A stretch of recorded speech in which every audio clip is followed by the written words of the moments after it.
하나님 아버지, 이 시간도 저희들을 긍휼히 여기사 주님이 만드신 천국으로 인도하여 주옵소서. 예수님 이름으로 기도드리옵나이다. 아멘. 하나님 말씀 마태복음 5장 1절에서 12절 말씀인데요. 읽어가면서 말씀을 보도록 하겠습니다. 1절부터 보면 예수께서 무리를 보시고 산에 올라가 앉으시니 제자들이 나온지라. 아주 유명한 말씀이 시작되고 있습니다. 흔히 산상설교, 산상수훈이라 이렇게 말씀되어지고 있죠. 산상설교를 해석하는 것을 보게 되면 그 사람이 성령을 받았는지 받지 않았는지가 분명해집니다. 지금까지 산상설교를 해석하는 것들을 이렇게 살펴보게 되면 흔히 이렇게 말을 하죠. 예수님께서 새롭게 만드신 천국의 율법이다. 말은 맞아요. 말은 맞는데 맞는 말은 마귀가 잘하죠. 항상. 여러분들이 그걸 놓치면 마귀에게 속는 겁니다. 마귀에게. 맞는 말을 한다고 해서 진리가 되는 것은 아니에요. 바리새인과 서기관들, 그들은 항상 맞는 말을 했습니다. 구약 율법에 바탕을 두어서 오로지 하나님께만 영광을 돌리며 여호와 하나님만 경배하며 경외하며 심지어 하나님의 이름도 함부로 부르지 않는 그러한 삶의 태도를 보였거든요. 예수님께서 무리를 보시고 산에 올라서 말씀을 하시기 시작하는데 이 무리들이 누구인가를 먼저 살펴봐야 됩니다. 지금 이 말씀을 듣는 여러분들이나 아니면 예수님의 말씀을 듣는 이들이나 빈 백지가 아니에요. 공백이 아니라는 겁니다. 무엇인가 가득 차 있다라는 거예요. 지금 예수님께서 산에 올라서 말씀하시는 이 말씀을 듣는 무리들이 누구냐? 4장 23절 이하에 나오는 말씀과 연관되어 있죠. 예수님께서 온 갈릴리에 두루 다니시면서 저희 회당에서 가르치시고 천국 복음을 전파하셨어요. 가르치신 내용과 천국 복음이 일치가 되고요.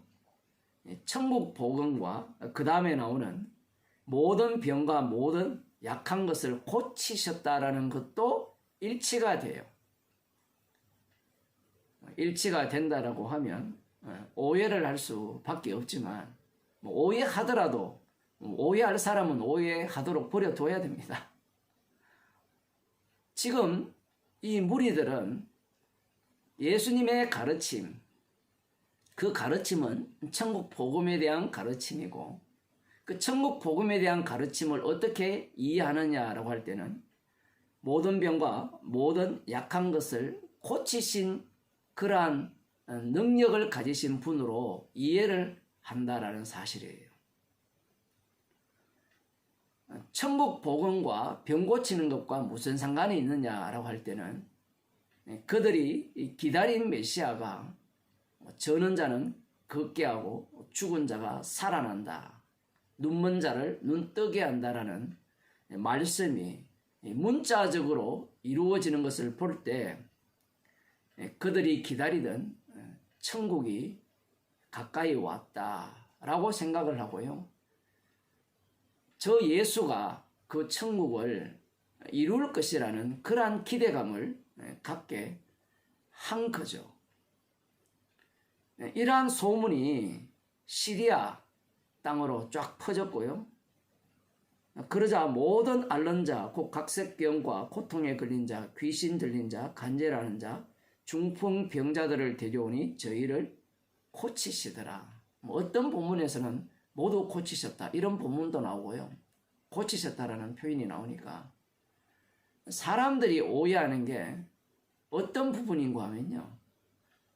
다 데리고 왔으니까 다 고쳐주셨다라고 생각을 하는데 그런 것은 아니에요. 누구나 다 고쳐주는 게 아닙니다. 사람들의 입장에서는 물론 말씀대로 보면 고쳐주셨다라고 하는 건데 우리들이 예상하고 우리들이 상상하는 대로 다 고쳐주신 것은 아니에요. 그렇게 된다면 예수님은 그야말로 병 고치러 오신 분이 되어버리기 때문에 어쨌든 예수님께서는 이 병자들을 다 고쳐주셨습니다. 고쳐주시니까 이제 이 소문이 갈릴리 지역, 시리아 지역을 북쪽이라 하면 그 아래쪽 갈릴리 지역, 데가볼리라는 말이 10개의 도시라는 의미를 갖고 있다고 하는데 그 주변에 많은 도시들, 그 다음에 이제 남쪽으로 예루살렘, 그리고 그 남쪽 지역 유다, 요단강 건너편에서 허다한 무리가 쫓았니라. 요단강 건너편이라고 하면 요단 동편이라 이렇게 보셔도 돼요. 예수님께서 천국 복음을 전하셨는데 천국 복음만 전하신 것이 아니라 그 천국 복음을 전하시면서 천국 복음이 어떠함을 동시에 실제로 병자를 고치면서 보여주시니까 이스라엘 전 지역입니다. 마치 솔로몬 왕이 차지했던 그 땅 전역을 말한다고도 볼 수 있고요. 그 전 지역에서 예수님께 지금 몰려온 무리들에게 예수님께서 산에 올라서 말씀을 하고 계신다는 거예요. 그러면 이 무리들은 예수님께서 산에 올라서 가르치실 때 이미 그 가르침에 대한 내용에 대한 답을 갖고 있어요. 앞서서 벌써 소문이 다 났잖아요. 또 이들은 이미 예수님이 천국 복음을 전한다는 그 소식을 들었을 것이고 그 증거로 병자들을 고치는 그러한 능력을 보여주기 때문에 예수님의 말씀은 천국 복음과 이 병 고치는 것, 이 범주를 벗어날 수 없게 되어 있습니다. 무슨 얘기인가 하면 이들이 예수님의 말씀을 들을 때 자기들이 정답을 갖고 있거든요. 예수님께서 어떤 말씀을 하셔도 그들은 그 정답 속에서 예수님의 말씀을 이해하고 받아들일 뿐이라는 겁니다. 마치 조용기 목사가 순복음 교회에서 내 영혼이 잘된 같이 범사가 잘되고 강건하기를 원하노라. 이 삼박자부원. 초반에는 병 고치고 그렇게 했는데 그 요한 3세에 나오는 그 말씀을 갖고 교인들에게 가르치면 이 세 가지가 안 맞춰지면요 저주받은 자입니다. 조용기 목사가 아주 똑똑한 거예요. 내 영혼이 잘된 같이 범사가 잘되고 강건하기를 원한다. 이 세 가지를 갖출 사람이 이 땅에 몇 프로 될까요? 순복음교회 40만 명 중에 영혼이 잘되고 그래 나 구원받았다. 그거는 그렇다 치자. 범사가 잘된다. 범사를 한번 따져봅시다. 자식 문제, 남편 문제, 아내 문제부터 시작해가 사업 문제, 온갖 문제들을 다 거론해버리면 범사가 잘 되는 사람 있어요, 없어요?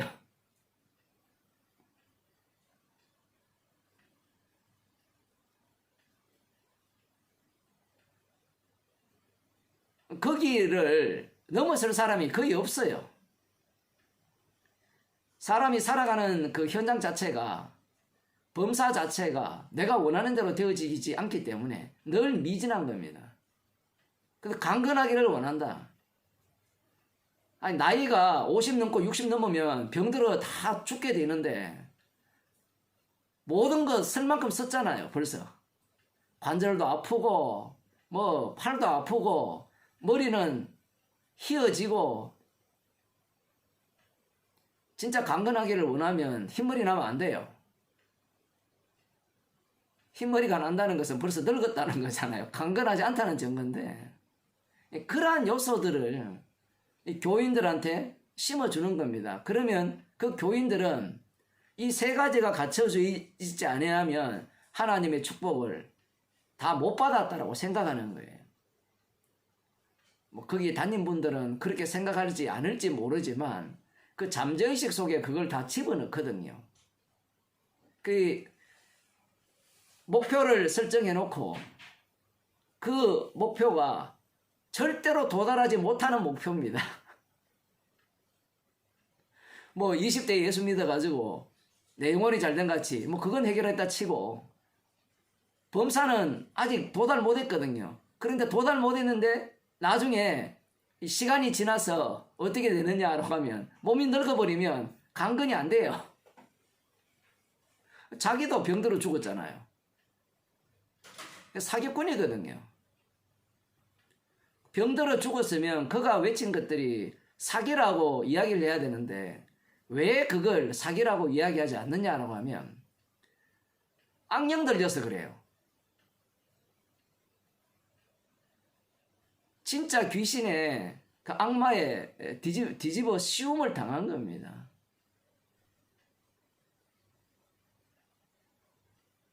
달리 말하면 자기를 포기 못하죠. 자기를. 지금까지 들어왔던 것들이 엉터리가 아니라는 겁니다. 물론 교인들 중 대부분은 저게 엉터리라는 걸 다 알고 있으면서도 뭐 다니는 사람이 있겠죠. 그거나 똑같은 거예요. 엉터리면 거기 안 가야죠. 물론 어떤 분은 복음 전하러 아직까지 다니는 분이 계십니다만은 그것은 주께서 복음 전하라고 다니게 하신 건데 답을 이미 갖고 있는 겁니다. 그래서 사람들이 전도를 할 때 상대가 필요한 예수를 소개를 하는 거예요. 병든 사람이 있으면 예수님 믿으면 병이 낫습니다. 이 질병의 원인이 어디 있는지 아세요? 마귀에게 있어요. 예수님께서 마귀의 일을 멸하셨기 때문에 예수님을 제대로 믿으면 병이 낫습니다. 요것도 사기죠. 왜 사기인가 하면요. 앞서도 말씀드린 바와 같이 저도 50 넘었습니다만은 50 되기 전부터요. 많이 사용한 무릎은 아파요.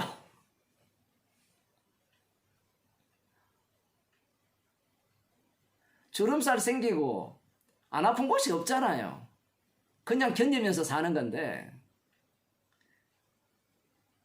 그러한 어떤 불확실한 것들 인간의 욕망이죠. 욕망이라는 것은 끝이 없기 때문에 그러한 것들을 제공해 주면서 예수 믿으면 그게 해결된다는 거예요.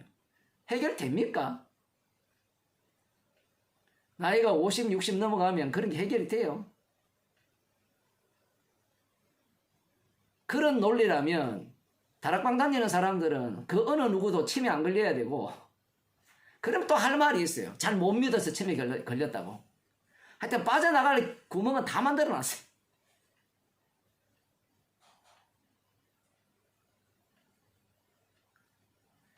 아니면 돈이 없다. 그러면 이 돈 문제가 왜 발생하는가? 또 그 원인을 또 마귀에게 돌리죠. 주님은 우리에게 축복을 주시기를 원했고 아브라함에게 하신 약속도 강대한 나라가 되기를 약속하셨기 때문에 우리가 가난한 것은 제대로 신앙생활을 하지 않았고 주님께 제대로 구하지 않아서 가난하다. 이렇게 그들이 원하는 바를 제공해 주는 거예요. 이렇게 하는 목회가 성공을 내요. 상담을 할 때도 마찬가지죠. 상담을 할 때 요구자의 그 필요를 잘 들어주는 사람이 훌륭한 상담자가 되는 겁니다. 한동안 목사들이 심리학 공부를 많이 했거든요. 요즘도 많이 하죠. 심방 가서 심리학 상담을 하는 거예요. 그 심리학 들어보면 다 맞는 말이거든요. 그전에는 사업을 어떻게 하는가 그 공부를 하고 교회를 사업체로 여기니까 교회가 교인 수가 늘면요, 사업체처럼 운영을 안 하면 교회가 운영이 안 돼요.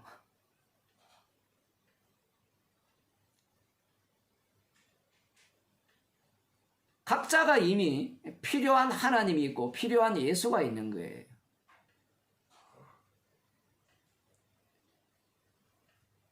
교회가 뒷부분에 나오지만 세상의 빛이라고 하니까 이 빛의 개념을 세상의 필요를 채워주는 교회, 인간의 욕망을 채워주는 교회, 그것이 바로 빛이라 이렇게 가르치고 있는 거예요. 처음부터 교회가 아니고 처음부터 뭐 이름은 목사인데 양의 탈을 쓴 일이죠. 양의 탈을 쓴 일이기 때문에 그야말로 사람들에게는 양처럼 보이는 겁니다.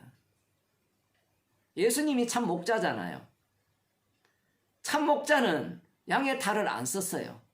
양의 탈을 안 쓰니까 그 참 목자는 어떻게 보이는가 하면요, 늑대로 보여요.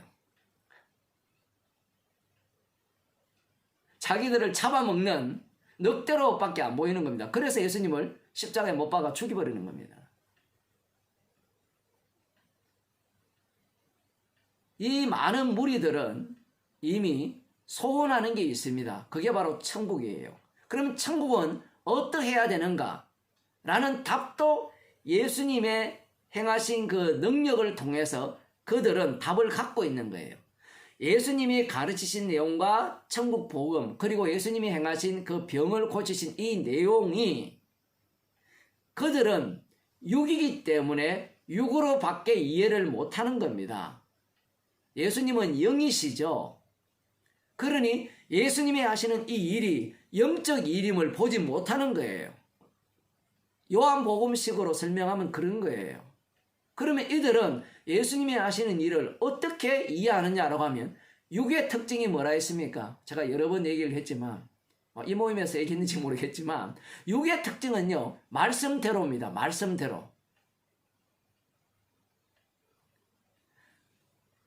악마의 특징이 말씀대로예요.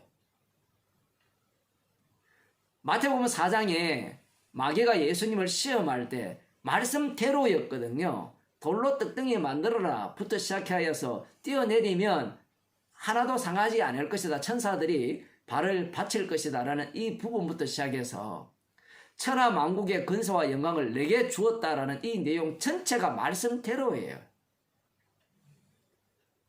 그러면 내한테 엎드려 전하면 이 천하 만국과 권세와 영광을 주겠다라는 것도 말씀대로 아니지 않습니까? 말씀대로예요. 아브라함에게 하신 약속이 그 약속이고 선지자들을 통해서 하신 그 약속이 그 약속이에요. 이스라엘 백성들이 기다리던, 예수님 당시에 남은 자 유대인들이 기다리던 그 천국이 그러한 천국이에요.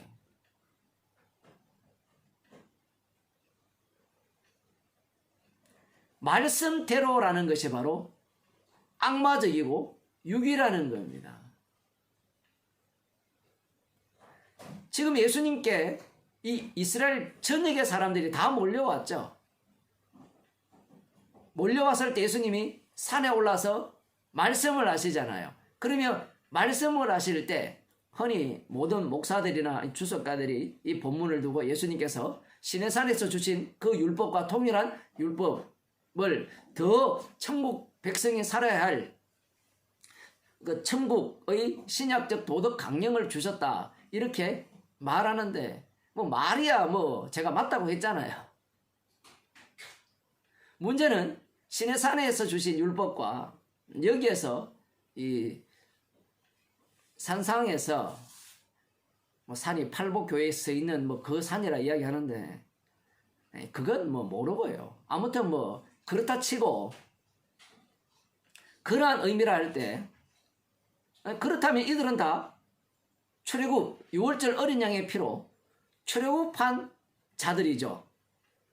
그런데 오늘 본문을 보면 그들은 아니잖아요. 무리들을 보면.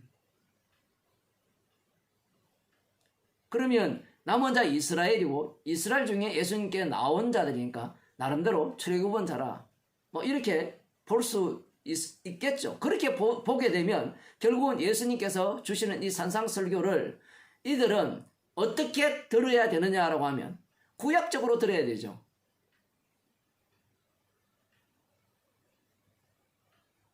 이들은 예수님을 심판주로 지금 봅니까 안 봅니까? 나온 무리들이 예수님을 심판주로 보지 못하고 있죠. 구원주로 보고 있죠. 천국을 만들어주는, 천국을 갖고 오는 그 메시아, 자기들을 구원할 자, 그 구세주로서 지금 예수님을 바라보고 있다는 사실입니다. 그런데 예수님께서는 이 땅에 심판하러 오셨죠. 흑암에 앉은 백성들이 큰 빛을 보았다 했을 때 이 빛은 심판의 빛이거든요. 구원의 빛이 아니라. 그러나 육에 속한 자들은 이 빛이 비침에 대해서 곧장 어떤 식으로 이해하느냐라고 할 때는 자기들은 그 빛을 비침을 받으면 구원을 얻을 수 있는 그러한 어떤 대상자라고 생각한다라는 겁니다. 이 무리들은 이미 예수님께서 어떤 말씀을 하실지 예상을 하고 있어요. 그거 좀 이상한데요 라고 이렇게 생각할지 모르지만 이미 예수님께서 천국 복음을 전하셨고 또한 그 천국 복음과 함께 병까지 고치셨잖아요. 그러면 산에 올라서 가르치실 것이 무엇이냐라고 하면 천국 복음, 천국에 대한 이야기라는 것은 확실한 겁니다. 그리고 이 천국은 반드시 무엇과 연결이 되어 있는가 하면 복과 연결되어 있어요. 복, 축복. 이 세상 사람들이 그렇게 받고 싶은 복. 제가 사는 이 동네는 뭐 문마다 복, 산에 올라가도 복, 뭐 어디 가도 뭐 바위에도 복을 새겨놓고 복이 쏟아지기를 바라는 그러한 어떤 마음을 갖고 있는데 이스라엘 백성들도 마찬가지예요. 아브라함에게 내린 그 축복이 자기들에게 내려지기를 소원하는데 그 아브라함에게 약속하신 그 복이 어떤 복이냐라는 겁니다. 이 아브라함에게 하신 약속, 이 복이 유대인들이 생각하는 복과 정말 주님이 주신 복이 달라요. 오늘날 교회가 아브라함에게 하신 그 복이, 약속한 복이 뭐냐라고 하면 내 자식 잘 되고 사업 잘 되고 건강하고 병 낫고 오래 사는 것, 그걸 아브라함에게 주신 복이라고 생각해요. 예수님 믿으면 복 받습니다. 예수님 믿으면 축복을 받아요. 그런데 그러한 복 개념을 누가 갖고 있는가 하면 지금 산 위에 올라가서 예수님의 말씀을 듣는 이 무리들이 갖고 있는 거예요. 야, 저 메시아가 오셨으니까 우리에게 축복이 임할 것이다. 그 축복이라는 것이 다른 게 아니에요. 어린 아이와 사자와 함께 뛰노는 그런 동산을 만들어 준다고 하잖아요.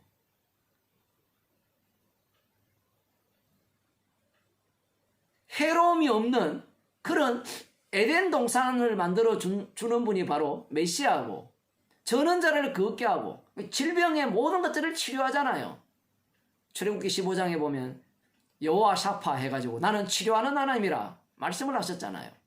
그 치료하는 하나님이 메시아를 보내어서 자신들의 모든 질병을 치료하시고 이 예루살렘을 중심으로 시온산을 중심으로 천국 하늘나라를 만드실 것이라는 그러한 기대감을 갖고 있거든요. 지금 여기에 나오는 천국이라는 말은 하늘나라예요. 하나님 나라가 아니고 지금 마태복음에서는 하늘나라예요. 참 특이하죠. 하늘나라가 어디에 이루어지는가 하면 구약 약속에 의하면 이 땅에 이루어져요. 그 말도 맞아요. 예수님께서 뜻이 하늘에서 이루어진 같이 땅에서 이루어지이다. 하늘의 아버지와 아들과의 언약이 땅에 이루어질 때 이 땅이 어떤 곳으로 바뀝니까? 하늘나라로 바뀌죠. 하늘나라는 어디에 만들어집니까? 이 땅 위에서 만들어져요. 아유, 참 어렵죠. 이렇게 이야기하면 그럼 이 땅에서 만들어지지 않습니까? 라고 이야기하면 유대교식이 되는 거예요. 죄 가운데서 죄인들 속에서 심판받아 마땅한 이 불심판 속에서 천국이 그 모습을 드러냅니다. 물론 그 모습은, 그 천국의 모습은 주님께서 친히 자신의 피로 만드시게 되어 있는데, 지금 이 예수님의 말씀을 듣고자 하고 유대 땅 이스라엘 전역에서 몰려온 이들은 지금 기대감에 부풀어 있는 거예요. 드디어 이 사람을 통하여서 우리에게 약속한 아브라함의 복이 주어질 것이고, 이곳에 지금 이스라엘 전역이라 했잖아요. 시온산을 중심으로 했으니까 약속은 전체가 에스겔에 의하면 물론 솔로몬이 차지한 땅과는 약간 차이가 있지만 어쨌든 지금 이 단에서 저 아래쪽 그 베르세바입니까? 그까지 전체 전역이 하늘나라가 이루어지는 그곳이라 이렇게 생각을 하는 거예요.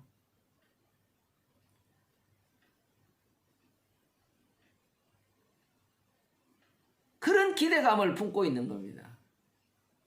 제 어릴 때 어떤 기억이 있는가 하면, 그때는 이 전체 한국교회 전체가 세대주의가 강했잖아요. 예수님이 곧 오신다, 재림하신다. 그래서 제가 듣기로는 어떤 사람들은 빨가벗고 산에 올라가서 주님 기다리다가 우사를 당한 그런 얘기를 들었어요. 저희 어머니로부터. 같이 교회 다니던 장로님이 그렇게 했으니까. 그런 일들이 얼마나 많았습니까?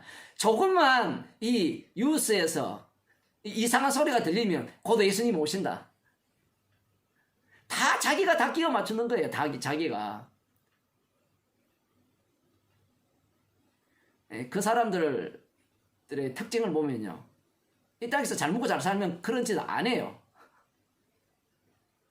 빨리 탈출하고 싶은 겁니다. 지금 유대인들이 온 전역에서, 이스라엘 전역에서 예수님께 나와서 예수님의 말씀을 듣고자 하는데, 예수님은 이들의 마음을 다 알아요. 무엇을 원하고 있고 무엇을 바라고 있는지를 다 아세요. 그냥 예수님께서 산상설교를 말씀하시는 게 아니에요. 사복음서 전체가 그렇게 구성되어 있어요. 예수님께서 말씀을 하실 때 그냥 말씀하시는 게 아니에요. 그들의 마음과 그들의 욕심을 다 아시고, 그리고 자신이 할 일과 관련지어서 말씀을 하시거든요.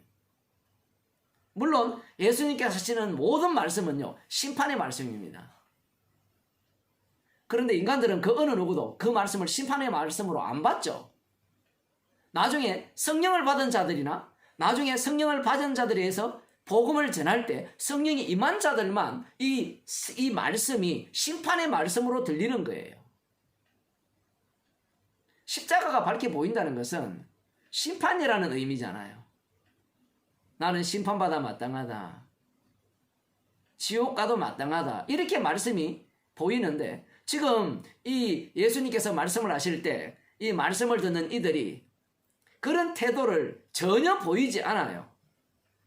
7장까지 쭉 읽어보면 뒤에 결론은 이거예요. 그들이 무슨 이야기인가 하면, 이야, 정말 예수님의 가르치심이 정말 깊고 깊도다. 뭐라고 하는가 하면 이렇게 이야기하죠. 예수님의 가르치심에 논란이, 이는 그 가르치시는 것이 권세 있는 자와 같고 저희 서기관들과 같지 아니함일러라. 오늘날 목사들이 이야기하는 것과 똑같아요. 이 산상설교가 정말 율법의 그 수준을 훨씬 뛰어넘는 정말 깊이 있는 말씀의 가르침이다 라고 이야기를 하는 게, 누가 그 얘기하는가 하면 예수님의 말씀을 들었던 사람들이, 그 무리들이 그 이야기를 해요. 들어보니까 정말 깊이가 있고, 이전에 시내산에서 주어진 율법보다는 훨씬 더 치밀한 말씀으로서 우리에게 말씀하시네. 야, 이것은 서기관들이 가르치는 것보다는 한참 더 높은 수준이네 라고 판단을 한 거예요. 이게 무슨 이야기입니까? 그렇게 판단을 한다는 것은 자기들 수준이 어느 정도라는 거예요. 예수님 당신 설명 정도는 내가 알아들을 수 있는 수준입니다 라는 얘기예요.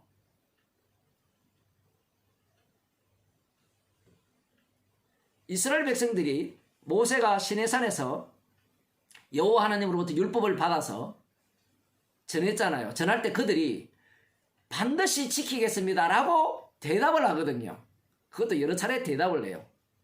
그 말은 무슨 말입니까? 하나님 말씀하셨습니까? 그 말씀 정도는 제가 지킬 수 있습니다라는 얘기예요. 그 자기의 수준을 어느 정도 높여요? 하나님 수준으로 높이는 겁니다.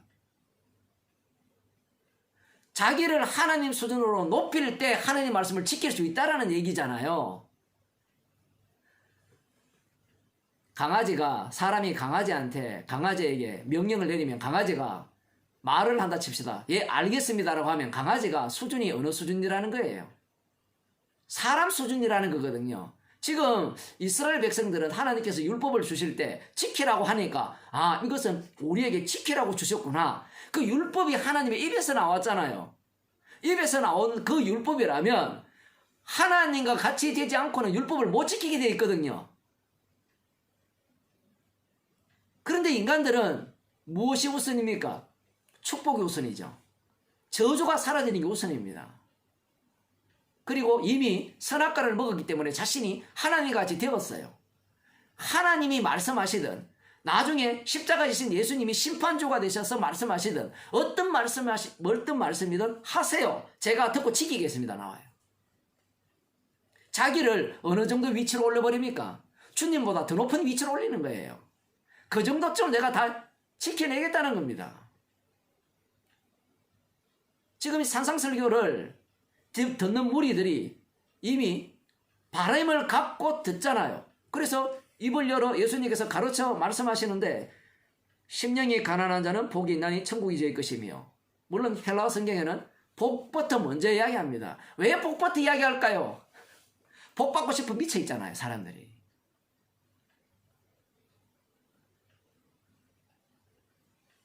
물론 예수님의 말씀은 진짜 복이 뭔가를 말씀하시기 위해서 복을 이야기하는데 아브라함의 복이거든요, 사실은. 그 아브라함에게 약속하신 그 복이에요. 갈라디아서에 의하면 성령입니다, 성령. 복이 있을지어다 라고 하니까 박수! 지금 성경에는 안 나오지만요, 아마 환호성을 쳤을 겁니다. 목사가 설교단에 나오자마자 정말 병자들이 병 낫기 위해서 다 왔다 치면 여러분도 필요 없어요. 복 받을지어다 이렇게 이야기하면 아멘 할렐루야 하면서 박수치고 난리 법석을 떨 거 아닙니까? 지금 똑같은 거예요. 이 무리들이 그 먼 지역에서 예수님께 나왔다 생각해 보세요. 작은 땅이 아니잖아요. 물론 작지만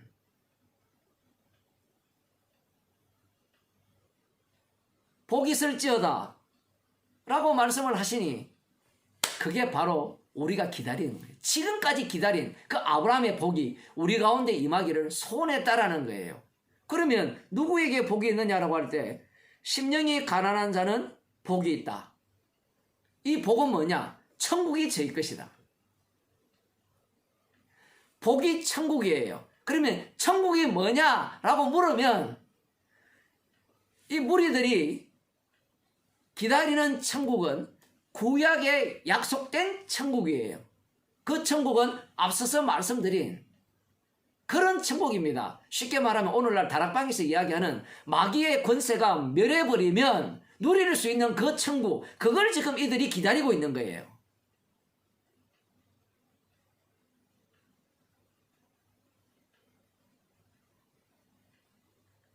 다락방만 그렇습니까? 7년 대환란 주장하면서 세대주의자들도 똑같거든요.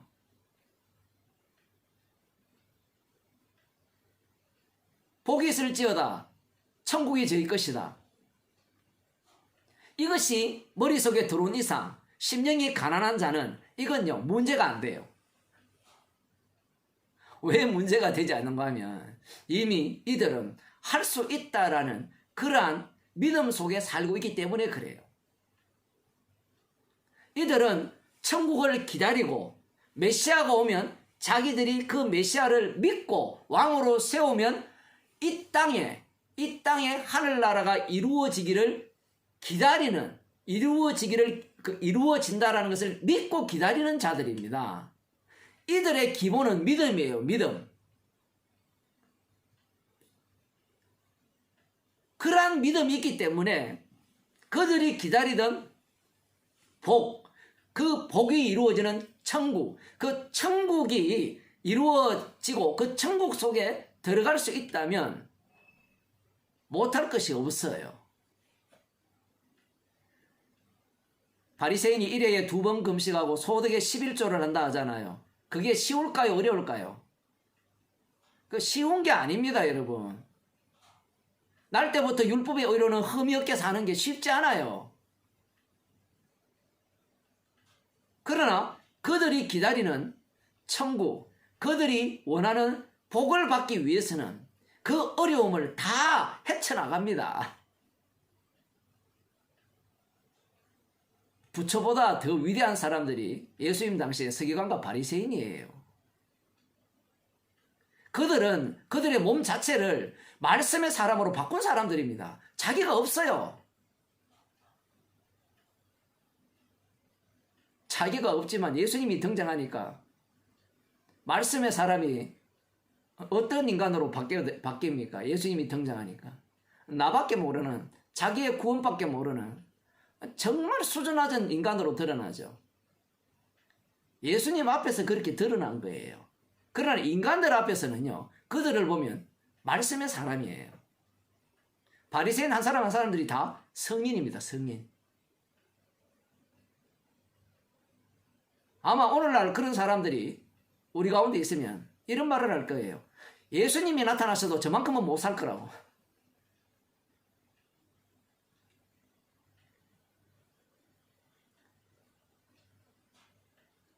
이 무리들 앞에 예수님께서 하신 말씀이 복이 있을 것이다. 천국이 저희 것이다. 누가 천국을 소유할 수 있느냐라고 할 때는 심령이 가난한 자다.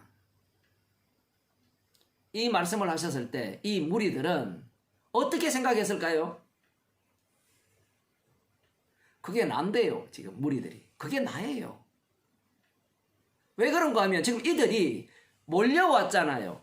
어떤 마음으로 몰려왔어요? 이 가난하다는 표현은요, 거지 나사로가 가난했고, 그 과부 있죠. 과부가 2렙돈을 낼 때 예수님께서 지극히 가난한 가운데 생활비 전부를 내었다라고 칭찬을 하실 때 그 가난, 뭐 그런 얘기를 하는데, 이 가난, 심령이 가난하는 것은요, 간절히 뭔가를 원한다라는 거예요. 표현을 하면.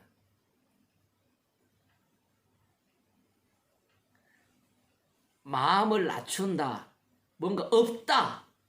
없기 때문에 갈급하죠. 지금 이들만큼 가난한 자가 어디 있습니까? 마음이 가난한 자가. 우리가 기다리는 것은 딱 하나예요. 천국. 아브라함에게 하신 약속이 우리 가운데 이루어지기를 소원하는 그것뿐이에요. 우리는 그것만 채워지면 아무것도 원치 않습니다. 들어보면 굉장히 훌륭한 믿음 같지만 그러한 태도 자체가 이미 탐욕을 뿜어내고 있는 모습을 보이고 있는 거예요.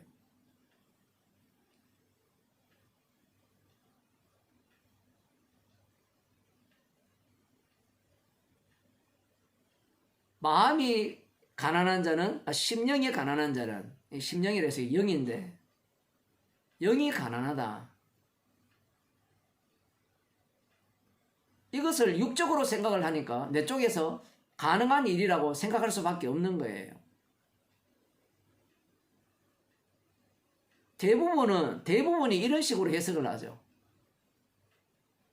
그래서 좀 괜찮은 해석을 하는 사람은 이건 조건절이 아니라 천국 백성이 어떻게 살아야 되는 거다 라고 이야기를 하는데, 이것도 문제가 있어요. 천국 백성이 어떻게 살아야 된다라고 하면 그 사는 모습 자체가 또 나로부터 출발을 하거든요. 나로부터 출발을 하게 되면 영광은 반드시 나에게 돌아오게 되어 있습니다. 지금 오늘 본문에서 이 무리들에게 예수님께서 이 복과 천국, 이 말씀을 하셨을 때 이 무리들은 이미 복을 갈망하고 있고 천국을 갈망하고 있었고, 그 갈망한 자들에게 마음이 심령이 가난한 자는 복이 있다고 말씀하시니까 야, 이것은 바로 우리를 위한 말씀이다. 그래, 맞아. 정말 우리가 오길 잘했어. 이 예수님 말씀 앞에 이들은 지옥 가도 마땅하다라는 태도가 나올 수가 없습니다. 예수님의 말씀이 영의 말씀인데 예수님의 말씀을 육으로 듣기 때문에 그렇죠. 천국을 어떻게 만듭니까? 예수님의 십자가의 피로 만들죠. 그 피 흘리신 그분이 심판 주가 되셔서 성령을 자기 백성에게 주십니다. 성령을 주시게 되면 비로소 영이 가난한 자가 되죠. 영이 가난한 게 뭐냐라고 아무리 찾아 들어가도요, 이건 다 추상적이기 때문에 답이 안 나와요. 이 정도입니다. 이 정도입니다. 사람들이 이렇게 생각을 하는데 계속해서 답을 찾아내려고 하죠.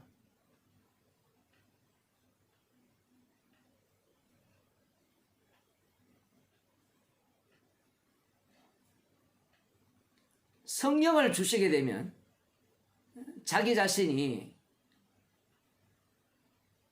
주님께 긍휼을 구할 수밖에 없는 죄인으로 드러나는 겁니다. 그 모습이 심령이 가난하다라고 볼 수가 있는데요. 그런데 이 말씀을 듣는 무리들은 그런 식으로 들을 수가 없죠. 지금 이 말씀도 마찬가지예요. 이 무리들이 마태복음 4장에 나온 그 악마들 마귀와 얼마나 동일한가를 드러내는 말씀입니다. 사람들이 산상설교를 얼마나 좋아합니까? 좋아하는 이유가 뭐예요? 팔복이라 해서 복이 8가지나 있고 천국을 내 것으로 준다고 하니까 좋아하잖아요. 이게 수상한 거예요.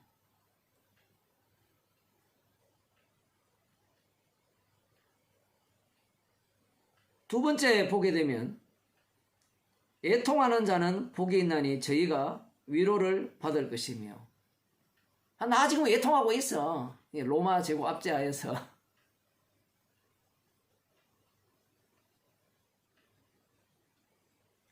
그 구약적 개념을 그대로 지금 이들이 담고 있는 겁니다.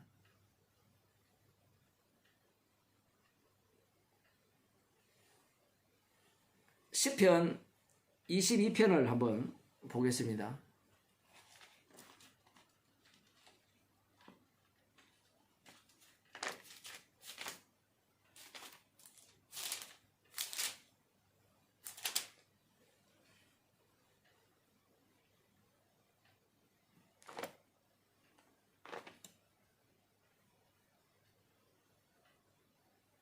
내 하나님이여 내 하나님이 어찌하여 나를 버리셨나이까 어찌 나를 멀리하여 돕지 아니하시오며 내 신음하는 소리를 듣지 아니하시나이까. 다윗의 시인데 이 시편 22편 1절을 유대인들이 다 알고 있죠. 유대인들이 다 알고 있는 입장에서 이 시편 22편 1절을 읽으면 이걸 어떻게 적용하겠어요? 자기 자신들에게 적용을 하겠죠. 나의 하나님 나의 하나님 어찌하여 나를 버리셨나이까 어찌 나를 멀리하여 돕지 아니하시나이까 왜 아직까지 로마 제국 압자에 이렇게 내버려 두시나이까 어찌 나를 멀리하여 그 내 신음하는 소리를 왜 듣지 아니하십니까? 빨리 메시아를 보내주셔서 우리를 구원하소서. 이 다윗이 왜 이러한 애통 속에 빠져들게 됩니까? 그 이유가 뭐예요? 기름 부음이죠. 기름 부음. 하나님께서 기름 부음을 사울은 버리고 다윗을 하나님 마음에 합한 자로 선택하셨기 때문에 이러한 상황으로 몰려지게 되죠. 몰려갔잖아요. 이 피동성을 이들은 어떤 식으로 이해를 하는가 하면 자신들은 혈통적으로 아브라함의 자손이기 때문에 선택받은 백성으로서 지금 이 로마 압제하에 있기 때문에 우리가 지금 이렇게 살아가는 이 모습 자체가 애통하는 모습이다. 메시아를 기다리고 있다. 이 모습으로 그렇게 지금 생각하고 있는 겁니다. 자기 자신들을. 해석하니까 맞잖아요. 자기들이 아브라함의 자손이기 때문에 지금 이런 상태에 놓여 있고, 그러니 우리는 애통하는 자이기 때문에 우리는 복받은 자고 천국이 우리의 것이라는 것은 약속대로 당연한 것이지 않느냐라고 그렇게 생각을 하는 겁니다.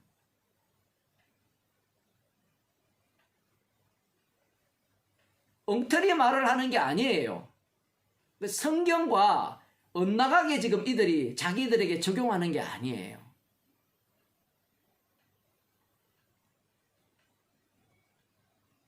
문제는 이 다윗의 시편 이러한 내용들 뒤에 보면 선지자들을 총칭해서 언급을 하거든요.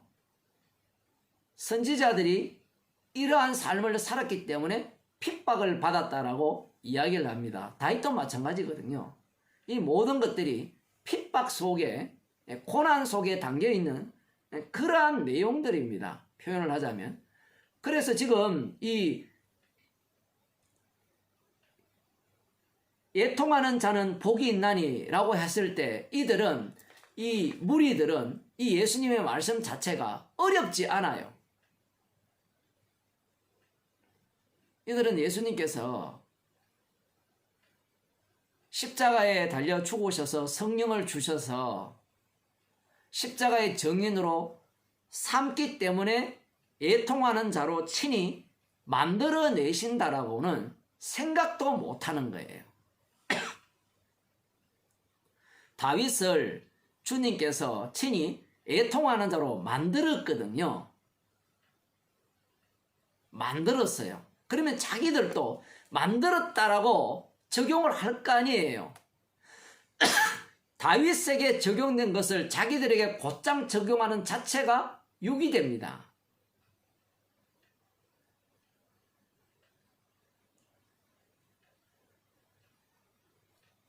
애통하는 자는 복이 있나니 위로를 받을 것이요.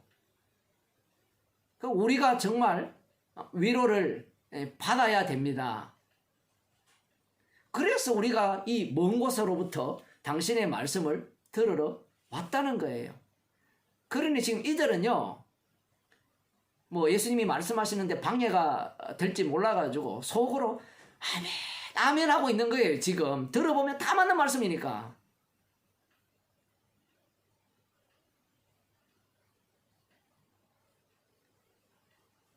그러한 논리가 되면 십자가 자체를 필요치 않아요. 내가 지금 가난하고 영이 가난하고 애통하고 있으니까 십자가가 왜 필요해요?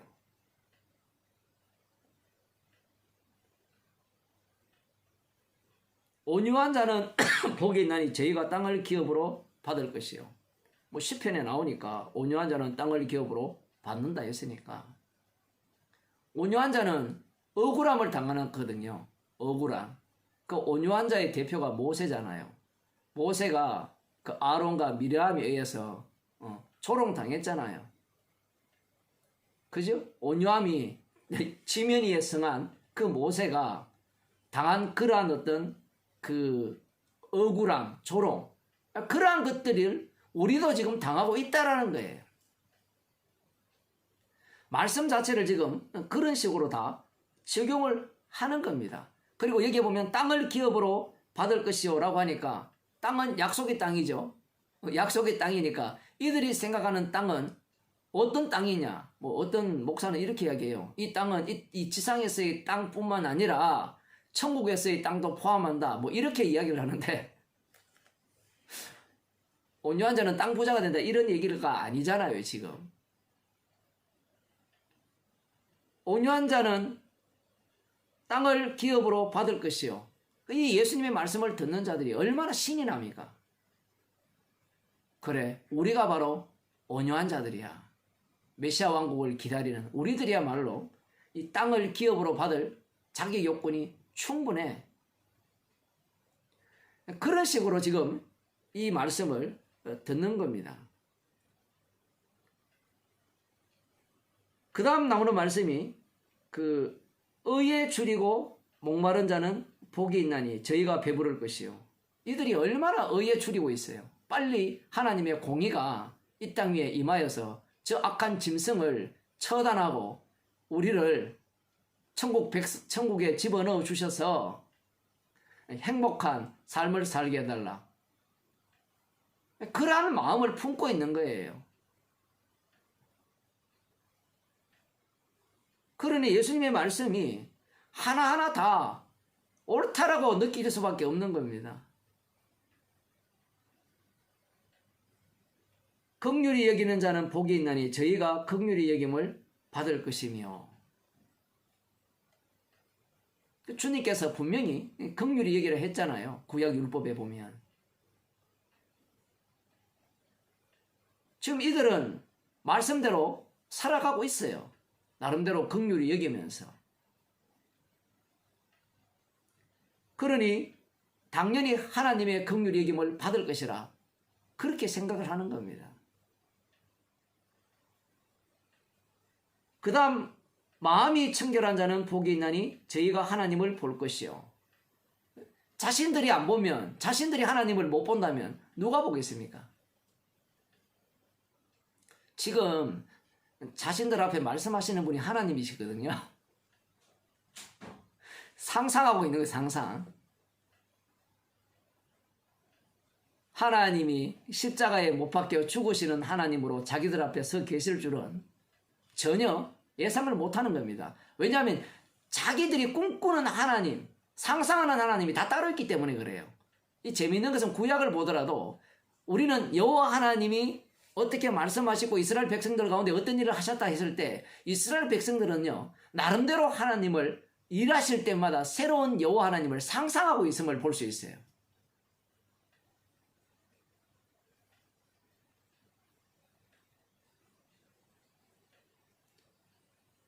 화평케 하는 자는 복이 있나니 저희가 하나님의 아들이라 일컬음을 받을 것이요.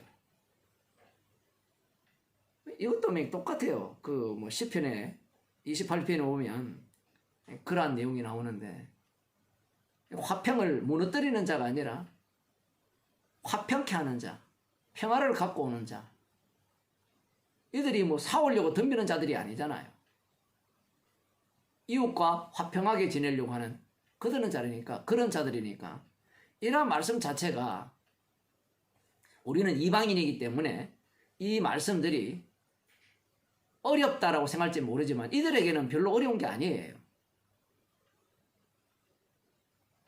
문제는 이 예수님 말씀이 영적이라는 게 문제죠.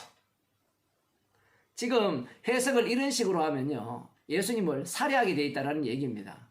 예수님의 말씀을 들을 때 나는 영이 가난하고, 나는 애통하고, 나는 온유하고, 나는 의에 줄이고, 나는 긍휼히 여기고, 마음이 청결하고 화평케 하고, 그 다음 의를 위하여 핍박을 받은 자는 복이 있나니 천국이 저희 것임이라.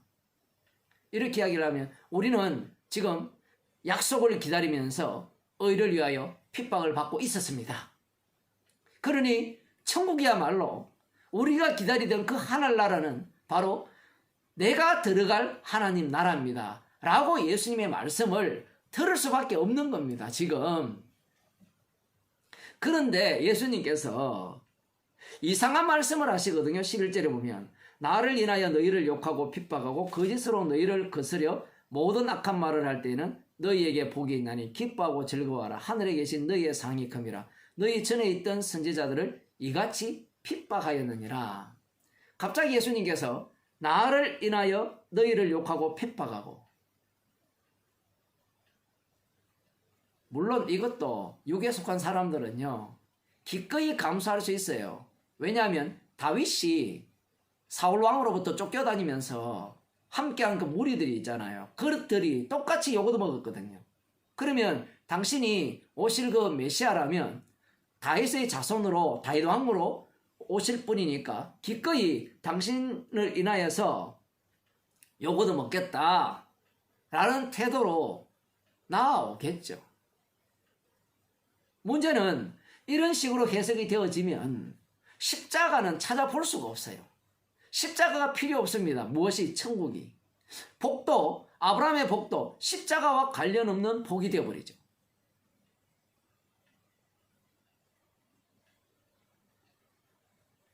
그러면 예수님께서 이 말씀을 통해서 하시고자 하시는 말씀이 무엇이냐라고 할 때는 그 뒤에 보면 선지자들도 이같이 핍박하였느니라. 그럼 선지자들은 뭘 했습니까? 라고 하면 선지자들은 어떻게 살았느냐? 나를 인하여 핍박을 받았다라는 거죠. 표현을 하면 그러면 이 나를 위해 핍박받은 그 모습이 뭐 다윗도 선지자 속에 들어가고 다 선지자 속에 들어가니까 구약의 그 모든 율법과 선지자니까 그들이 어떤 식으로 살았느냐 들어가면 심령이 가난한 자로 애통한 자로 온유한 자로 그 다음 의에 줄인 자로 의에 줄이고 목마른 자로 긍휼히 여기는 자로 그 다음 마음이 청결한 자로 화평케 하는 자로 의를 위하여 핍박을 받는 자로 살았어요.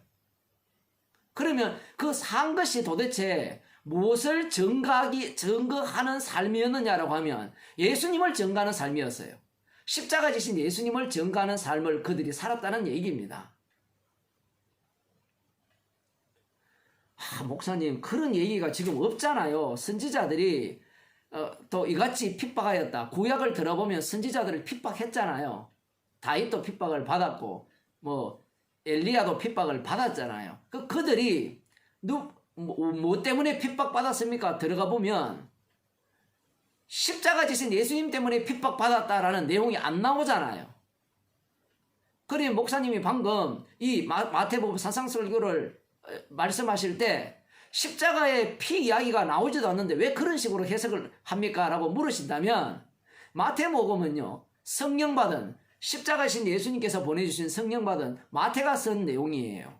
그래서 마태복음이든 뭐 사복음서든 서신서든 모두가 다 성령의 안목으로 말씀을 봐야 되지 십자가의 영의 안목으로 말씀을 봐야 되지 십자가를 빼버리고 말씀을 보게 되면 다 어떤 식으로 해석이 되느냐라고 할 때는 유대교식 해석 외에는 나오지가 않아요.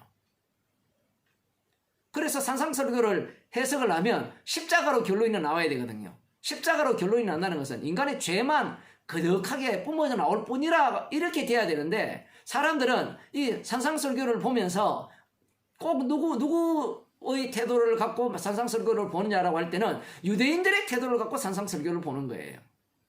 천국 백성이라면 이렇게 살아야 됩니다. 이게 바로 천국 백성의 삶의 모습입니다. 그 다음 하는 이야기가 뭐예요? 그래서 우리는 영이 가난해야 됩니다. 지가 가난할 수 있어요? 마음이 청결한다 라고 할 때 한번 생각해 보세요. 예수님께서 뭐라 했습니까? 요한복음 8장에서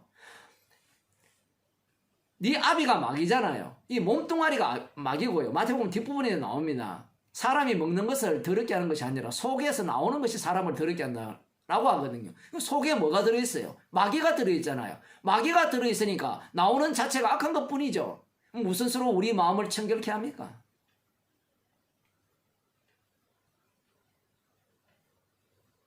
의를 위하여 핍박을 받는다. 의가 있어야 핍박을 받죠. 의가 있어야 핍박을 받을 거 아니에요. 이스라엘 백성들은 지금 무엇을 의지하고 있는가 하면 지금 예수님께 나온 이 무리들은 철저하게 혈통을 의지하고 있다는 사실입니다. 혈통을 의지하고 있어요. 지금 예수님께서 산상설교를 통하여서 이 혈통을 날리는 거예요. 아브라함과 다윗의 자손 예수 그리스도의 세계를 할 때 제가 말씀을 드렸잖아요. 다윗을 날려야 돼요. 아브라함을 날려야 됩니다.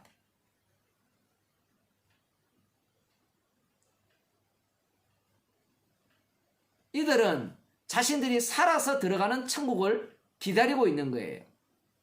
아브라함에게 하신 그 축복은 주님의 죽으심 속에서 죽으시고 부활하신 그분이 성령으로 주시는 축복이거든요. 그 성령이 복입니다. 복. 그 성령을 받게 되면 십자가 사건 속에 합류하는 거예요. 합류당하면 나는 죽고 내 안에 그리스도께서 사신다는 겁니다.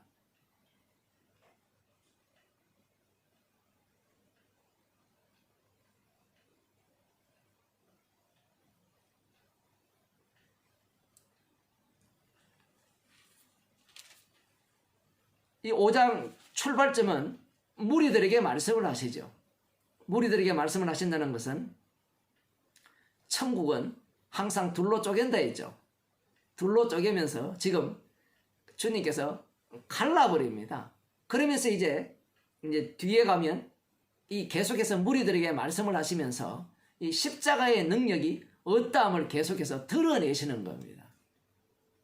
그러면 목사님, 이 사람들 하나도 못 알아듣는데 이 쓸데없는 일을 왜 합니까? 라고 물으신다면 예수님은 쓸데없는 일을 하시는 것이 아니라 지금 십자가의 능력을 마음껏 뿜어내시는 거예요.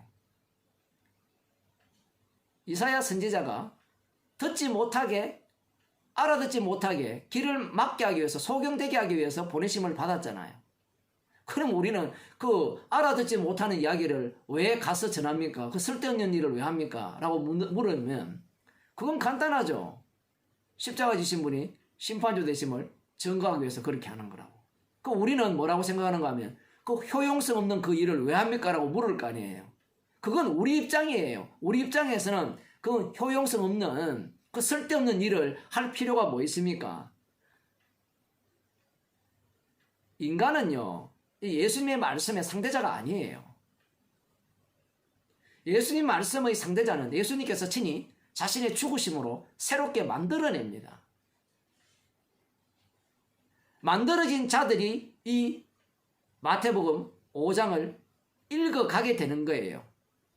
읽어가게 되면 십자가의 피로 만든 천국, 그것을 두 눈으로 목격하게 되죠. 그러면 간단합니다. 성령을 받게 되면 주님이 이러한 자로 계속해서 새롭게 만들어내시는 거예요. 마음이 가난한 자로, 애통한 자로, 의에 줄이고 목마른 자로. 내가 그렇게 되는 게 아니에요. 우리는 이럴 마음이 눈꼽만큼도 없어요. 그래서 주님께서 우리에게 성령을 주시는 겁니다. 성령을 주셔서 성령의 인도하심을 따라 살게 하는 거예요. 주일날 계속해서 우리들이 사도행전을 살펴보잖아요. 성령께서 애통하게 하게 만드시고, 그 다음 의에 줄이게 만드시고, 긍휼히 여기게 만드시는 거예요. 뭔가 베드로와 요한이 그 사람을 긍휼히 여길 능력이 있어서, 긍휼히 여기려면요, 긍휼히 여길 능력이 있어야 돼요. 우리 자신에게. 구약에 보면 하나님께서, 출애굽기죠. 출애굽기에 보면 하나님께서는 이렇게 말씀을 하시죠. 그 33장입니까? 내가 긍휼히 여길 자를 긍휼히 여기고 강팍히 여길 자를 강팍히 여기는 겁니다. 긍휼히 여기려면 긍휼히 여길 수 있는 능력이 자기에게 있어야 돼요. 마음이 청결하려면 마음을 청결케 할 능력이 나에게 있어야 된다, 이 얘기입니다. 그런데 인간에게 그러한 능력이 없잖아요.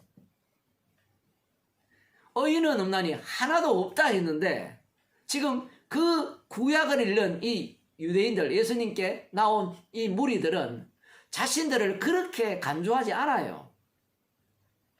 성령을 받으니까 의인은 없나니 하나도 없다라는 말씀이 우리 전체에게 해당되는 말씀으로 들려지는 겁니다. 사도 바울도 마찬가지죠. 율법을 주신 이유가 심판날에 가두기 위해서, 죄를 더욱더 활성화시키기 위해서 율법을 주셨다라고 생각을 못하죠. 성령을 받기 전에는. 성령을 받은 이후에야 비로소 자기 자신이 죄인 중에 개수임을 알게 된 거예요. 이 알게 되었다라는 말도 주님의 창조입니다. 주님의 창조. 창조 능력으로 알게 하신 거예요. 내가, 율법을 보니까 도저히 이렇게 살 수 없더라. 이건 지가 알아간 거예요. 그건 불교입니다. 불교. 그래서 붙드는 게 십자가거든요. 그러면 십자가를 자기가 붙들어요. 그러면 나중에 병들어 치매 걸리면 어떻게 붙들 거예요? 나중에 요양병 가면요, 주사 막 주거든요. 주사 주면요, 정신에 그 호미한 이 주사를 줘버리면 자기가 무슨 말 하는지도 모르고 그냥 잠만 자는 거면 잠만 자. 그럴 때 어떻게 붙들 거예요? 멀지 않았습니다. 멀지 않았어요. 우리들도.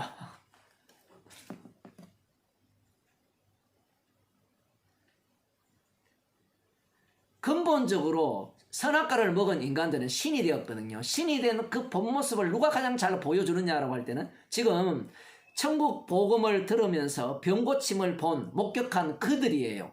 그 유대인들이 가장 잘 보여주는 겁니다. 예수님이 병을 고쳐주면 자기 자신을 나는 죽어 마땅하구나 이렇게 인식을 해야 되는데 어떻게 인식을 하는가 하면 나는 고침 받아 마땅하구나 이렇게 인식을 해요. 해석이 정반대예요. 지금 여기에서 이들이 병을 고침 받았다는 것은 분명히 율법을 지킬 때만 병 고침 받게 되어 있거든요. 그런데 문둥병자 같은 경우에는 율법의 지킴과 상관없이 병을 고쳐줘요. 그러면 누군가가 희생을 한 거거든요. 그러면 누군가가 대신 심판받아서 자기의 죄가 용서되어서 이 고침을 받았다라고 생각을 해야 되는데 그렇게 사람은 생각하지 않습니다. 성령이 없기 때문에. 하나님이 나를 고쳐주셨네. 그리고 제사 드리라고 했으니까 제사장에 보이고 제사 드리면 되네 라고 생각을 하는 거예요. 마치 구약의 제사법이 있잖아요. 죄를 범하여서 생각이 나거든 속죄제를 드리라 라고 하면 그것을 어떻게 생각하는가 하면 그 말씀의 의미는 너는 죄인이라 너는 죄인이기 때문에 저 성막에서 희생 제물을 드리는 그 제사장의 희생으로 너희들이 살아간다. 그 피 흘림으로 너희들이 용서받아서 살아가는 죄인이라고 인식을 해야 되는데 나는 평소에는 그냥 잘 살다가 이거 잘못해서 죄 지었다라고 생각하는 거예요. 대속죄일이 그들 가운데 있어도요. 대속죄일은 그들이 모르던 죄까지 다 용서되는 날이거든요. 그러면 모르던 죄도 어떻게 생각하는가 하면요. 내가 몰라서 지은 죄라고 생각해요. 몸뚱아리 자체가 죄를 계속해서 생산하는 죄 생산 기계라고 생각하지 않는 겁니다. 그 이유가 뭐냐라고 할 때는 그들은 이미 선악과를 먹어서 하나님과 같이 되었기 때문에 그래요. 그러한 마음을 이들이 품고 있는 겁니다. 그래서 예수님께서 병을 고쳐주셨을 때 그 해석하는 방식이 어떤 방식인가 하면 악마적 방식이에요. 마태복음 4장에 나오는 마귀가 네가 하나님의 아들이면 뛰어내려라. 그러면 하나님이 너를 보호할 것이다. 병을 고쳐주고 믿었다라는 것은 하나님을 시험했다라는 거거든요. 표현을 하면 하나님을 시험했으니까 나는 지옥 가도 마땅하다 이래 나와야 되는데 그렇게 나오지 않아요.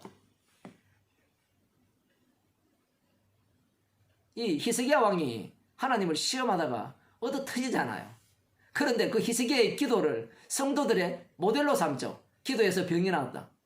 여러분도 히스기야처럼 기도하세요. 그러면 병이 났습니다.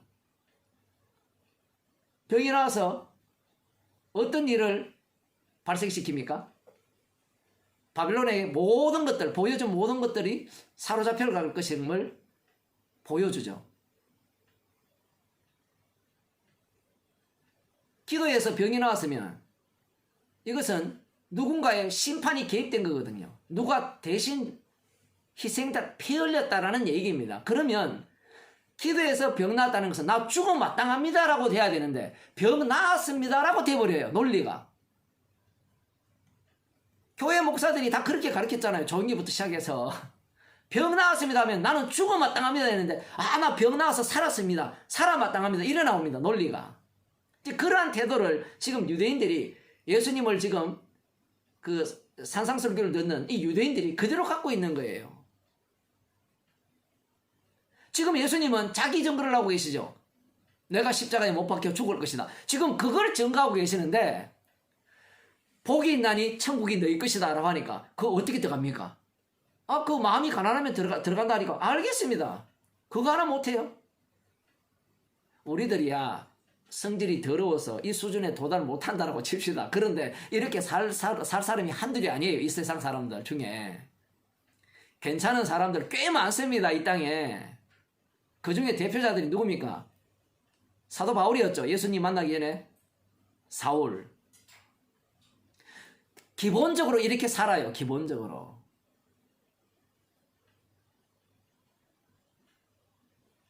이들은 가르쳐주면요. 가르쳐주는 대로 살아요. 부자 청년이 예수님께 나와서 왜 그렇게 자신만만하게 얘기하느냐라고 할 때는 가르침을 받으면 다 가르쳐준 대로 살 수 있다라고 생각한 거예요. 에이 목사님 그 부자 청년이 나중에 돈이 많으니까 가난한 자들에게 나눠주고 나를 따르라니까 돌아갔지 않습니까? 그건 못했지 않습니까? 여러분 말씀을 볼 때요 그렇게 보면 안 돼요. 지금 누가 말씀하셨어요? 예수님이 말씀하셨죠. 그 예수님의 말씀 앞에서 그는 그렇게 돌아간 거예요.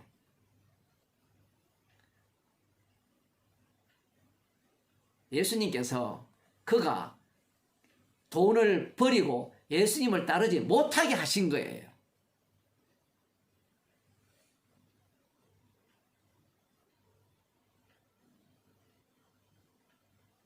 그 다음 그러면 그 말씀을 아는 인간들은 어떻게 하죠? 자, 부자 청년은 모든 것을 버리고 예수님을 못 쫓았으니까 나는 버리고 쫓겠다 이래 나오거든요. 그런 사람 있어요. 많아요.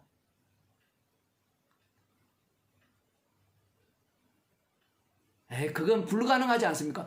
인간에게는 불가능이 없어요. 불가능이 없도록 인간은 스스로 생각하고 마귀가 그것을 옆에서 조장해주고 그렇게 함으로 말미암아 나에게는 무엇이 필요 없다? 십자가가 필요 없다. 그걸 지금 내세우고 싶은 겁니다. 마귀가 지금 예수님을 시험한 게 그거잖아요. 근데 십자가 지지 마라. 하나님의 아들다움은 그 십자가 지는 거 아니야. 하나님의 아들다움은 물론 뭐 거기까지 계산을 못하지만 십자가로 승리한다는 것도 꿈에도 생각 못했죠. 이 마귀는 하나님의 아들다움이란 그런 것이 아니라는 거예요. 사람의 생각이 하나님의 아들다움이에요.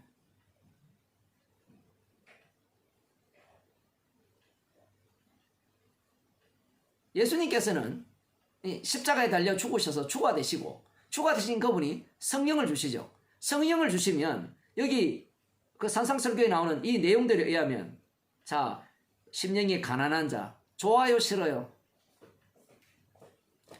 이거 좋은 게 아니에요. 심령이 부해야 되죠. 그 다음 애통한 자, 온유한 자, 의에 줄이고 목마른 자, 긍휼히 여기는 자, 마음이 청결한 자, 화평케 하는 자, 의를 위하여 핍박을 받는 자. 괜찮게 보이죠? 이렇게 사신 분이 예수님입니다. 예수님이 어떻게 이렇게 사셨는데 어떻게 이 세상에서 취급받았어요? 십자가에 못 박혀 제거당했습니다.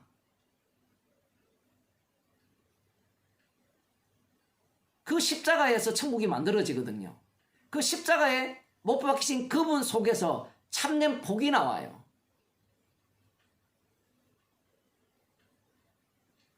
어느 누가 주님과 함께 죽기를 바라겠어요? 나를 인하여 너희를 욕하고 핍박하고 거짓으로 너희를 거스려 악한 말을 할 때에는 요것만 견디면 그 다음에 더 좋은 거 주시겠지. 그게 육에 속한 사람들의 특징이에요. 그런데 성도는 예수님으로 인하여 핍박받는 자체가 축복이에요. 그게 로마서 8장에 나오잖아요. 환난이나 핍박이나 기근이나 적신이나 위험이나 칼이라 그리스도의 사랑에서 끊을 수 없다. 그리스도의 사랑에서 끊을 수 없다라는 것을 보여주는 가장 좋은 방식은 환난이에요. 위험이고 칼이고 적신입니다. 그 사랑을 가득 받고 있다. 끊을 수 없는 사랑 속에 있음을 가장 확실하게 보여주는 게 환난 핍박이에요. 그것만 지나면 주님께서 좋은 걸 주시겠지. 그것은 성령을 못 받은 자가 하는 소리입니다.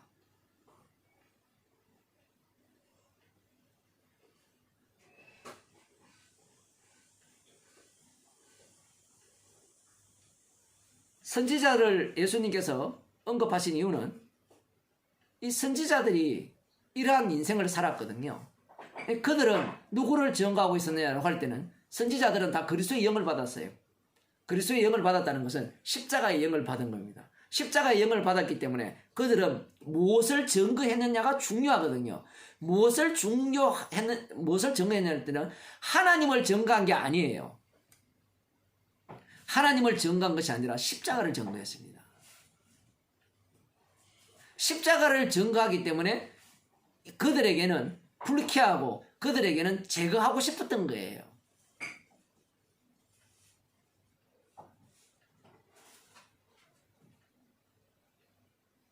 그 증거가 어디 있습니까? 라고 물으신다면 선지자들이 증거한 분이 예수님이잖아요. 율법과 선지자가 증거한 분이 예수님이니까 그 예수님에 대해서 지금 이 당시에 서기관과 바리새인과 사두개인과 뭐 이런 제사장이나 그 유대인들이 예수님을 어떻게 대우합니까? 그들이 꿈꾸는 메시아가 아니잖아요. 그들이 예상한 메시아가 아니거든요. 자신들의 욕망을 채워줄 메시아가 아니라는 겁니다. 지금 이 말씀을 누가 또 듣고 있어요? 제자들이 듣고 있죠. 제자들이 다 듣고 있잖아요. 제자들이 듣고 있으면서 뭐라고 생각하겠어요? 야, 천국은 너희 것이라. 예수님 알겠습니다. 알겠습니다. 제가 예수님 말씀하시는 걸 다 알고요. 그렇게 살겠습니다. 문제는 기준이 다 자기 기준이죠. 지금 이 말씀은 주님 기준이거든요. 사람의 기준이 아니에요. 심령이 가난하다라고 했을 때 내가 가난해서 될 문제가 아니에요. 근데 제자들은 자기 쪽에서 출발할 수밖에 없죠. 자기가 이미 신이기 때문에. 그러면서 제자들은 그 천국에서 무엇을 상상하고 있어요? 천국에 가면 내가 높은 자리를 차지해야 되지. 이 산상설교를 들으면서요, 제자들끼리 경쟁하고 있는 겁니다. 누가 더 심령이 가난하고, 누가 더 마음이 청결하고, 누가 더 의를 위하여 핍박을 받고, 이 경쟁 관계, 이 올림픽 경기가 열리는 거예요. 이 말씀을 들으면서. 제자들이 이 산상설교를 안 들었으면 지금 예수님이 십자가에 못 박혀 돌아가시기 전에 누가 높으냐 이 경쟁하는 것에 대해서 우리가 뭐 달리 생각할 수 있지만 이런 말씀들 자체 하나하나가 그들에게는 어떤 말씀으로 다가갔느냐 할 때는 예수님이 사람을 낳는 어부가 되리라는 이 말씀조차도 어떤 식으로 해석을 다 해버립니까? 하늘나라에서 높은 자리 차지하는. 그러니까 그들 머릿속에는 십자가의 피로 만드는 천국, 이 땅에서 만들어지는 그 죄인들 속에서 만들어지는 그 천국은 상상을 못하는 거예요. 그들이 생각하는 천국은 죄인 속에서 피로 만드는 천국이 아니라 이 땅 자체 시온산을 중심으로 인간이 보기에 육신의 눈으로 보기에 이렇게 보이는 땅의 왕국 천국을 상상한 거예요. 그러니 땅의 천국은 높은 자가 있고 낮은 자가 있잖아요. 그리고 땅의 천국은 먼저 된 자가 어떻게 돼요? 더 올라가게 돼 있죠, 구조가. 그렇지 않습니까? 단계를 밟아서 올라가잖아요. 아니, 공무원 시험 칠 때 9급 치고 8급, 7급, 6급 이렇게 올라가잖아요. 상급이었다가 1급으로 이렇게 하는 경우는 없잖아요. 물론 뭐 죄를 지어가 뭐 강등시키는 그거는 모르겠지만 이 땅의 원리는 그렇게 올라가는 케이스잖아요. 근데 천국은 먼저 된 자가 나중되고 천국 백성이 되었다가 이거 나중된다는 것이 그냥 천국 백성으로 남아있으면 참 좋은데 지옥 간다는 겁니다. 그 지옥 갈 자가 천국을 들어가 버려요. 그러한 천국을 말씀을 하셔도 이 제자들은 못 알아들어요. 오늘도 똑같잖아요. 예수님께서 말씀을 다 하셨고 제자들의 그 생각이 엉터림을 알매도 불구하고 천국에 가르기는 가는데 개털모자 쓰면 안 되고 황금 면류관 받아야 되고 그리고 이 땅에서 마찬가지죠. 천국 백성이 되긴 된 것은 거기까지는 좋아요. 그 다음에 영혼이 잘 된 걸로 만족하지 말고 범사가 잘 돼야 되고 강건해야 된다는 거예요. 이 아픈 사람은요 건강하기를 바라지만요 건강하면요 범사가 잘 되기를 바라요.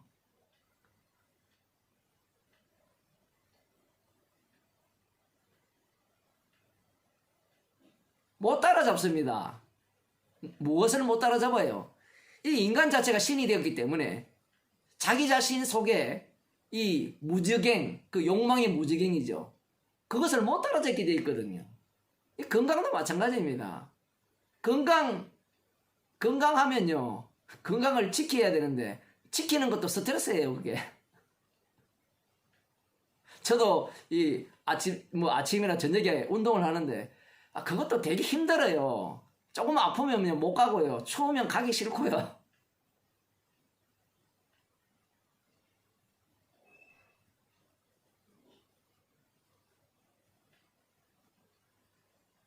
천국이 너희 것이다. 복이 있다.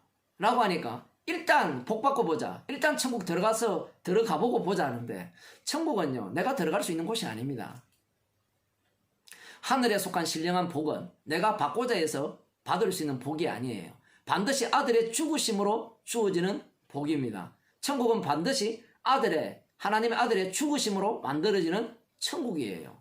그 하나님 아들과 함께 죽고 다시 살지 않는다면 그 천국 백성은 결코 될 수가 없는 겁니다.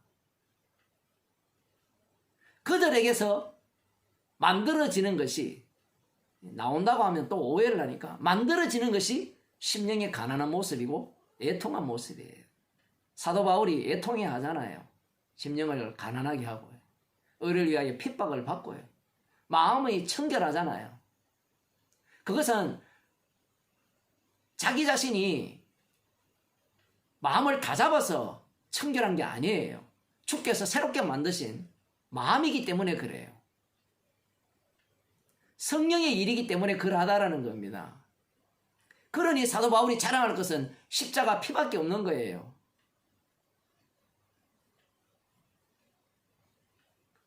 이것을 주의 일이 아니라 나의 일로 바꿔치기 해버린다면 무엇을 자랑하겠어요?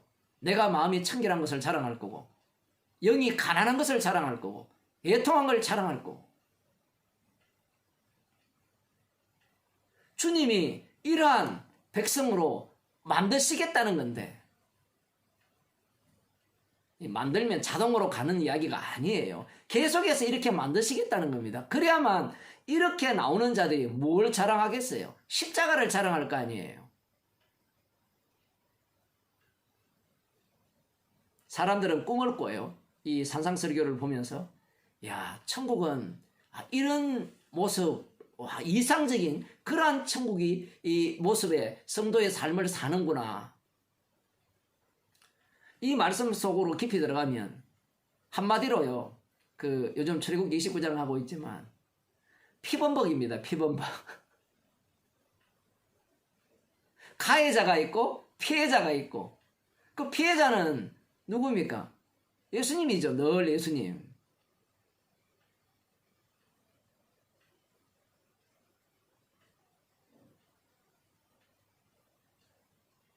화평케 하니까 뭐 인정받을 것 같잖아요. 화평케 하니까 원수가 만들어져요. 복음을 전하기 때문에 미움을 당하고요. 사도 바울 같은 경우는 오해도 받고요. 우리가 보니까 뭐 화평케 하니까 다 화평하게 지낸다 하지만 복음 자체가 그렇게 되는 게 아니에요. 의를 위하여 핍박을 받으면 뭐 사람들이 인정할 것 같죠. 오히려 누가 핍박을 해요? 복음을 알고 들어준 자들이 핍박을 합니다. 거꾸로. 이상적인 천국 백성의 삶이다, 이렇게 사람들이 가르치는데, 그건 지가 만들어낸 거예요. 그건 이 예수님께 나온 이 무리들, 천국을 상상하는 그 무리들, 이들의 소망은 약속의 땅에서 아브라함이 가신 그 약속이 완성을 보는 그 때를 이들은 기다리기 때문에 지금 애통하면 이러한 나라에 넣어줄 것이라. 그런데 예수님의 말씀의 뜻은 이 자체가 천국이에요. 이 자체가 복이에요. 심령이 가난한 자체가 복이고요, 애통하는 자체가 복이고, 그 자리가 천국입니다.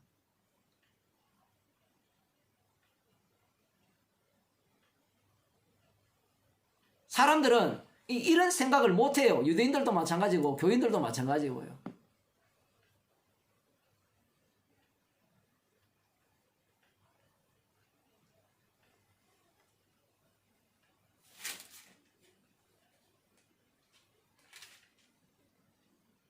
11절 한 번 더 보고 마치겠습니다. 나를 인하여 너희를 욕하고 핍박하고 거짓으로 너희를 거스려 모든 악한 말을 할 때는 너희에게 복이 있나니 기뻐하고 즐거워하라. 이게 간단합니다. 성령을 받은 자가 십자가만 자랑하기 때문에 사람에게는 근본적으로 맞지 않아요. 복음 자체가 사람을 좋게 하는 복음이 아니기 때문에 그래요.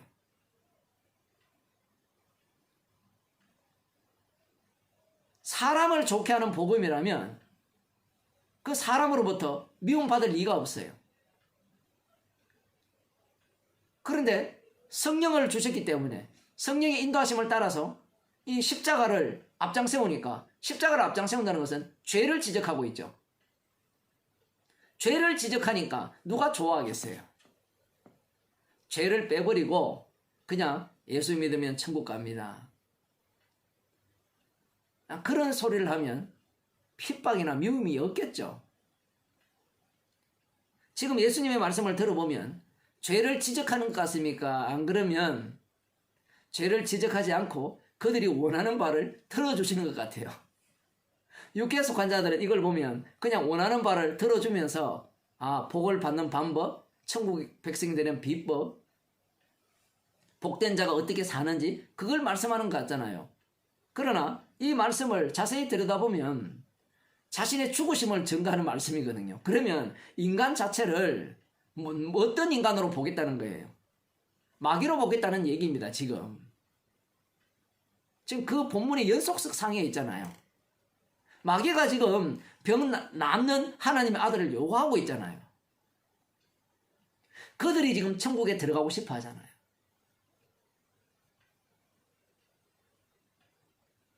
그러니 이들이 기대한, 우리들은 이런 모습을 갖고 있으니까 복을 받고 천국 백성이 될 자격이 있다고 생각했는데, 예수님께서 하시는 말씀을 계속해서 들어보니까 자기의 피와 살을 먹고 마시지 않으면 영생이 없다 라고 말씀을 하시는 순간 이들은 어렵다라고 다 떠나가 버립니다. 그들이 생각한 것과 전혀 다른 내용이었다라는 거죠. 결국 그들의 본심이 십자가 앞에서 다 드러나게 된 겁니다.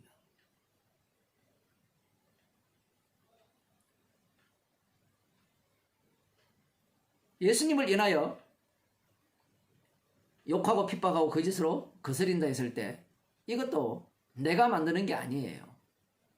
내가 만일에 복음을 전해가지고 핍박을 받는다면 그것은 자기를 기쁘게 하는 복음 전파고 핍박인 거예요.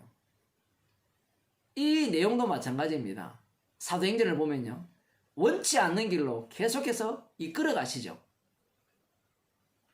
말씀은 말씀하신 분이 자기 백성 속에 친히 창조해내십니다. 만들어내세요.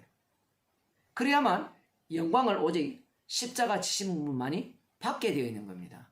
그렇지 아니하면 유대인과 똑같이 돼요. 내가 주의 말씀을 지켰습니다. 내가 주의 말씀대로 살았습니다. 주님이 원하는 천국 백성답게 살았습니다. 그러니 제가 복받은 자 맞죠? 이렇게 나오는 겁니다. 이들은 확실한 것을 원하기 때문에 그래요. 한 가지 예를 들고 아까 마친다는데 마쳐야 되는데, 미국의 칼빈 신학교 교수라고 하는데, 강영한 교수가 있는데 좀 유명한 사람이죠. 이 사람이 이런 이야기를 합니다. 유튜브에 나와 있어요.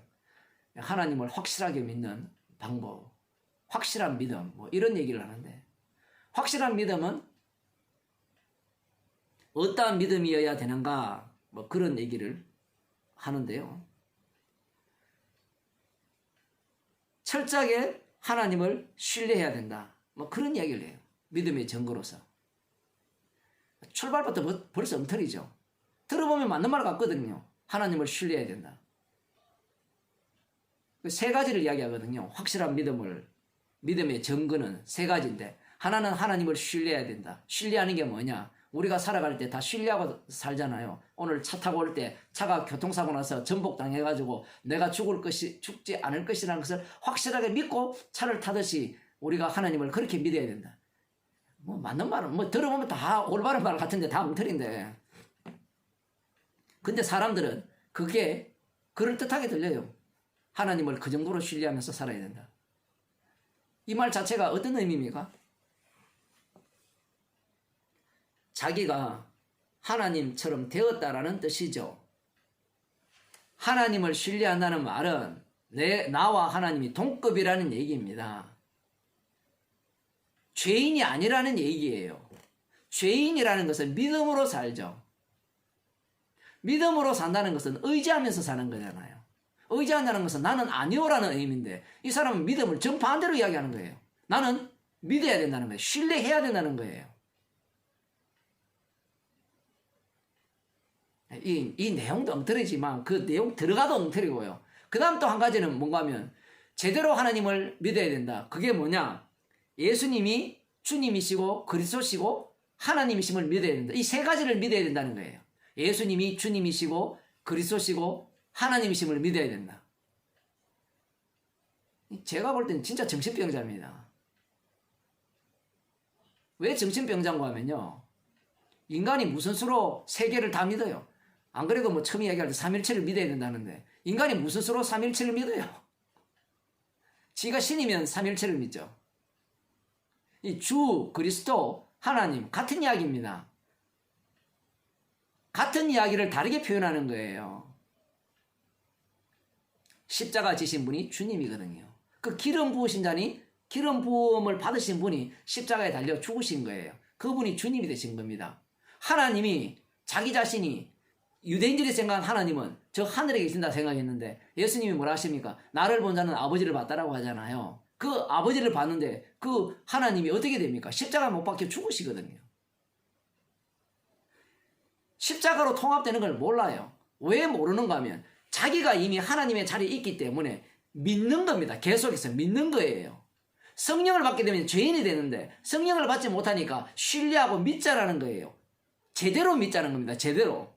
산상설교를 들으면서도 그래 당신이 메시아냐? 그러면 우리가 지금까지 잘못되게 생각했던 하나님 백성다움을 당신이 지금 알려준다면 제대로 듣고 제대로 내가 지켜서 천국 백성이 되겠다라는 그런 시도인 거예요. 그런 시도의 결과가 뭐예요? 십자가 앞에 선 그 예수님을 어떻게 만들어버립니까? 자기들이 서로 높은 자리 차지하려고 하잖아요. 높은 자리 차지하겠다는 것은 자기 영광 받겠다는 겁니다. 그 다음 하는 말이 열매가 있어야 된다는 거예요. 믿음의 확실한 증거는 세 가지가 필요한데 하나님에 대한 신뢰, 두 번째 예수님이 주요 그리스도시요 하나님을 믿어야 되고 세 번째는 열매가 있어야 된다는 건데 열매를 뭐라고 이야기하는가 하면 사도행전 2장입니까? 그게 나오는 그 많은 백성들로부터 칭송을 받더라 이 얘기를 하거든요. 제가 그 얘기를 듣고 웃었어요. 말씀은 맞죠? 그래 칭송을 받았는데 그러면 칭송의 오리지널을 찾아가 봅시다. 예수님께서 세상 사람들로부터 다 칭찬을 받았습니까? 미움을 받았어요? 예수님은 미움 받았는데 예루살렘 교회는 칭찬받았다? 칭송받았다? 뭔가 앞뒤가 이게 맞아요? 안 맞아요? 안 맞잖아요. 앞뒤가. 예수님이 칭송받을 때는요. 병 고칠 때 뭔가 인간이 원하는 걸 해줄 때 칭송을 받았어요. 모든 사람들로부터. 그런데 십자가를 지난 순간 칭송이 뭘로 바뀌죠? 분노로 바뀝니다.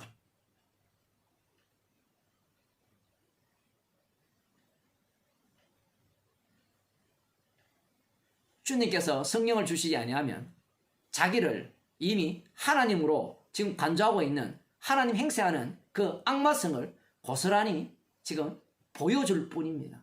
그러나 성령을 받게 되면 이 말씀 앞에 우리는 죄인 중에 개수로 드러나는 거예요. 놀랍게도 이 십자가를 자랑하는 이런 사람들을 속에서 주께서 말씀하신 이 말씀의 능력이 주께서 친히 생산해 내시고 창조해 내시면서 그 십자가의 사랑의 깊이와 넓이와 높이를 알아가게 하시면서 증인되게 하시는 겁니다. 기도하시겠습니다. 하나님 아버지, 우리 쪽에서 아무리 찾아가고 노력한다고 한들 우리 악마성만 우리의 아비가 마귀임을 드러낼 뿐임을 말씀을 통하여 들려주시고 십자가신 주님이 성령을 주셔서 우리의 인생이 십자가의 피를 증거하기 위한 죄인임을 오늘 또 깨닫게 하심을 감사드립니다.